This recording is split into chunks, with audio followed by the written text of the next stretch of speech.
আসলে ব্যাপারটা হচ্ছে যে পশ্চিমবঙ্গের পুলিশ এখন একটা হাতের পুতুলে পরিণত হয়েছে।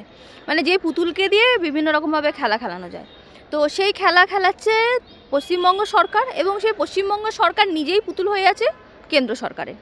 তো এই পুতুল খেলা খেলার মধ্যে পুলিশকে দিয়ে যেই রকমের যে পুলিশের যে ভূমিকা, মানুষের মনে যে একটা ভূমিকা ছিল, আমরা ছোটোবেলা থেকে পড়াশোনা করেছি যেভাবে, যে কোনো শিক্ষিত মানুষ, শিক্ষিত অশিক্ষিত প্রত্যেক মানুষ, সকল মানুষের একটা গণতান্ত্রিক দেশে, স্বাধীন দেশে সকল মানুষের একটা ধারণা থাকে যে পুলিশ আমাদের যখন কোনো বিপদ হয়, পুলিশ আমাদের রক্ষায় আসে, পুলিশ আমাদের রক্ষক হিসেবে কাজ করে এবং সেই রক্ষক আমাদেরকে বিভিন্ন বিপদ থেকে রক্ষা করে।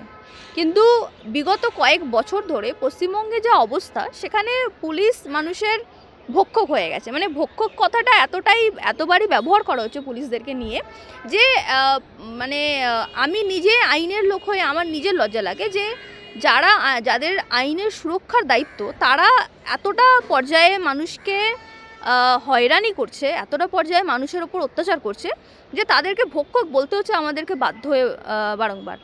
কেন? কারণ সরকার এখানে, আমরা পুলিশ মন্ত্রীকে, পুলিশ মন্ত্রী স্বাভাবিকভাবে আমাদের মাননীয় মুখ্যমন্ত্রী, তো পুলিশ মন্ত্রী নিজে দেখতে পান যে পুলিশ প্রশাসন মানুষকে যখন মিথ্যা মামলায় ফাঁসায়, তখন তিনি এই বিষয়গুলো নিয়ে দৃষ্টিপাত করেন না বা এই বিষয়গুলো নিয়ে কথা বলা হয় না। যখন সাধারণ মানুষকে হয়রানির শিকার হতে হচ্ছে পশ্চিমবঙ্গের বিভিন্ন জায়গায়, তখন এই বিষয়গুলো নিয়ে দৃষ্টিপাত হয় না। দৃষ্টিপাত হচ্ছে কোন বিষয়গুলো নিয়ে? যেই বিষয়গুলো শুধুমাত্র তাদের রাজনৈতিক সুবিধায় কাজে লাগছে, তাদের গদি সুরক্ষার কাজে লাগছে, শুধুমাত্র সেই বিষয়ে দৃষ্টিপাত করা হচ্ছে।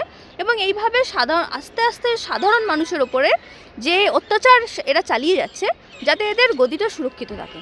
কারণ এইভাবে কি হয়, এরা সামনে সংখ্যালঘু দরদি হয়ে বারবার সামনে আসে যে আমরা সংখ্যালঘু সম্প্রদায় দুঃখ বুঝি, বেদনা বুঝি, এবং বারবার নিজেকে সংখ্যালঘু সম্প্রদায়ের মাসিহা রূপে দেখাতে চান। কিন্তু সেখানে গিয়ে কি হয়, আসলে আদতে গিয়ে দেখা যাচ্ছে যে এরা আসলে কোনো সম্প্রদায়ের মাসিহা না। কারণ ভারতবর্ষে একটা সরকার চালাতে গেলে কোনো সম্প্রদায়ের মাসিহা হওয়া দরকার নেই, সাধারণ মানুষের মাসিহা হলেই চলে।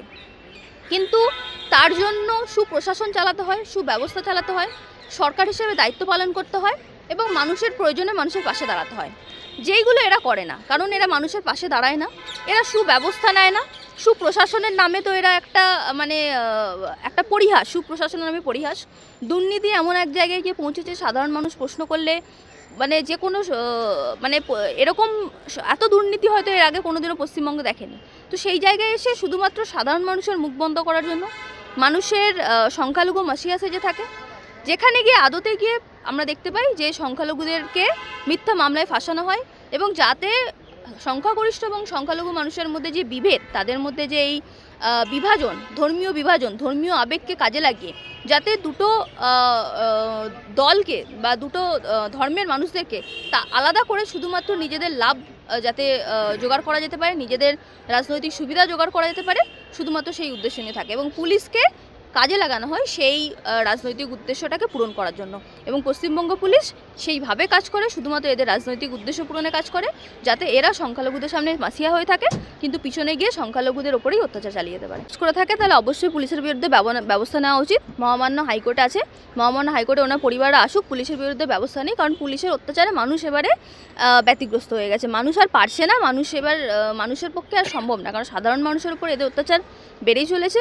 যদি এইভাবে বেআইনি কাজ করে থাকে, মহামান্য আদালতে আসুক, মহামান্য আদালতের সামনে, বিচারপতিদের সামনে তারা নিজেদের কথা রাখুক। আমি আশা করছি অবশ্যই ওনারা ন্যায় পাবেন। কারণ সাধারণ মানুষের উপর অত্যাচার করে এভাবে বেশি দিন চলে না। সাধারণ মানুষের আওয়াজ দমিয়ে রেখে, সাধারণ মানুষের কথা দমিয়ে রেখে, সাধারণ মানুষকে তাদের কথা বলার স্বাধীনতা না দিয়ে শুধুমাত্র নিজেদের শুধুমাত্র আগামী নির্বাচনের কথা ভেবে শুধুমাত্র ভোট ব্যাংক আলাদা করে দিয়ে এভাবে বেশি দিন চলে না। এইভাবে বেশি দিন কোনো সরকার টিকতে পারে না, কেন্দ্র সরকার হোক, রাজ্য সরকার হোক। দুই সরকার মিলেমিশে শুধুমাত্র ভোট ব্যাংকে রাজনীতি করছে, যাতে দুই ধর্মের মানুষ আলাদা হয়ে প্রত্যেকটা ভোট ব্যাংককে সুরক্ষিত করে। যেমন কেন্দ্র সরকারে হিন্দু ভোট সুরক্ষিত থাকে এবং পশ্চিমবঙ্গ সরকারে মুসলমান ভোট সুরক্ষিত থাকে। শুধুমাত্র এই রাজনীতির মধ্যে গিয়ে সাধারণ মানুষের উপর অত্যাচার চলবে না। অতএব পুলিশের বিরুদ্ধে ব্যবস্থা নেওয়া হোক, মহামান্য আদালতে আসা হোক এবং ন্যায় বিচার চাওয়া হোক। অবশ্যই সাধারণ মানুষকে যখনই আইন সবসময় সবার জন্য আছে, সাধারণ মানুষের জন্য আছে, প্রত্যেকটা মানুষের জন্য আছে, এবং আইনের চোখে প্রত্যেকটা মানুষ সমান। ভারতবর্ষের সংবিধান বলে দিয়েছে প্রত্যেকটা মানুষ, ভারতবর্ষে যেই হোক না কেন, যত বড় নেতা হোক না কেন, যত বড় মন্ত্রী হোক না কেন, এবং ভারতবর্ষের যে মানুষ ভ্যান চালায়, রিক্সা চালায়, যারা রাস্তায় শুয়ে থাকে, প্রত্যেকের সমান অধিকার, এবং সংবিধান আমাদের প্রত্যেককে সমান অধিকার দিয়েছে। তাই আইনের সামনে আইনজীবীদের সামনে এবং বিচারকদের সামনে একজন ভ্যানওয়ালা রিক্সাওয়ালার যা অধিকার আছে, ঠিক একজন প্রধানমন্ত্রী যা অধিকার, একজন মুখ্যমন্ত্রী যা অধিকার, একজন ভিআইপি নেতা মন্ত্রী যে কারোর যে অধিকার আছে, একজন সাধারণ খেটে খাওয়া মানুষের, তিনি ভ্যান চালক হোক, রিক্সা চালক, যে কোনো মানুষ হোক, প্রত্যেকটা প্রফেশনকে আমরা সম্মান দিই। সংবিধান প্রত্যেকটা প্রফেশনকে এক চোখে দেখে এবং সবার একই অধিকার আছে। এখানে কোনো মানুষের মধ্যে কোনো বিভেদ দেখা হয় না এবং সবার ন্যায় পাওয়ার অধিকার আছে। মহামান্য আদালত আছে তার জন্য, যাদের সাথেই অন্যায় হচ্ছে তারা মহামান্য আদালতে আসবেন। আমরা আইনজীবীরা আছি তাদেরকে ন্যায় পাওয়ানোর জন্য।